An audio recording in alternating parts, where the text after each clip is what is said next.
It's a prospect generator company. They're active in Chile. I think Chile is a great place to be looking, particularly for gold. It's been rolled back once. I haven't really kept up for what they're doing now, what kind of projects they've got going. So I thought I'd just stop and see Tim, who used to work with Rio Tinto and is now president here. Tim? Hello, Brent. How are you? Good, good. Good. So just walk me through real quick where Revelo is, what you're turning up, the projects you've got joint ventured and up for option and that sort of thing. Okay, so Revelo is a relatively new company that was born out of the merger between a company called Iron Creek Capital, where I came from, and another company called Polo Star Mining, both with projects in Chile. Right.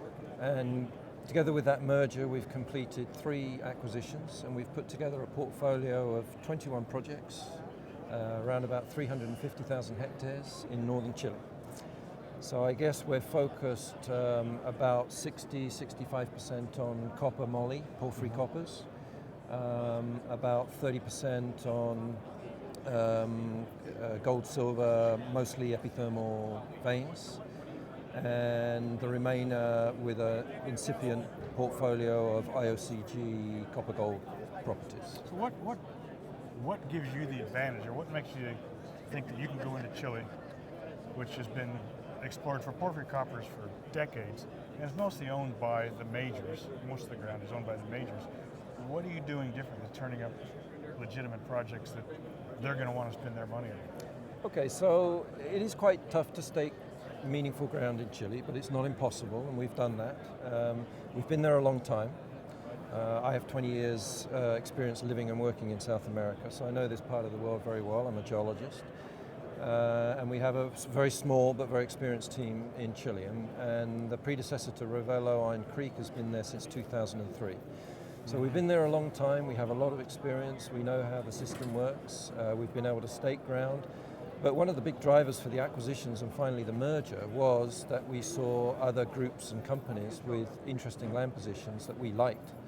And we acted as a consolidator in this downturn to put them together, and that's basically been one of the big motivators for us. Have you managed to bring any partners in to spend money on these yet? We have 2 partners currently, one Newmont Mining at a 45,000 hectare Montezuma project, which is located immediately south of the giant Chuquicamata porphyry copper district.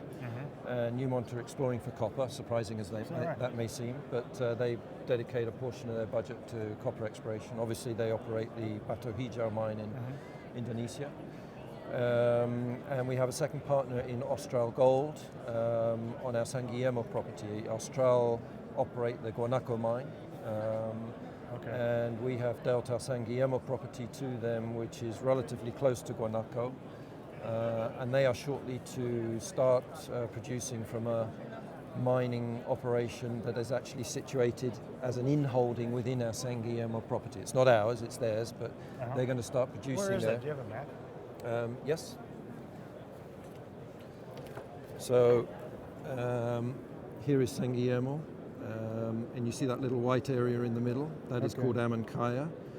And Austral Gold own that, and they're going to be producing ore from there and trucking it to their Guanaco mine, which is located here. Now, this is an oxide? This is oxide, vein oxide material, and sulfide. And they have a plant at Guanaco. And we have the surrounding property, San Guillermo, and we have optioned that to them. For what? What's their commitment?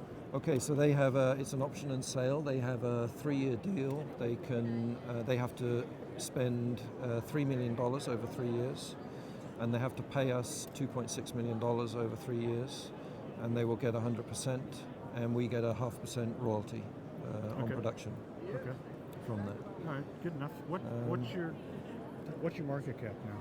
So our market cap's about $7 million, vastly undervalued, obviously. I'm surprised to hear you say that. We've got, with the Polo Star acquisition and merger and the previous acquisition of properties from Minera Fuego, we've put together something like $100 million of historic exploration expenditure in these properties, and with drilling and other exploration activities. So, we have a variety of projects at different stages, some very early stage, some more advanced with drilling results. San Guillermo being one of those with drilling results. So what are your holding costs?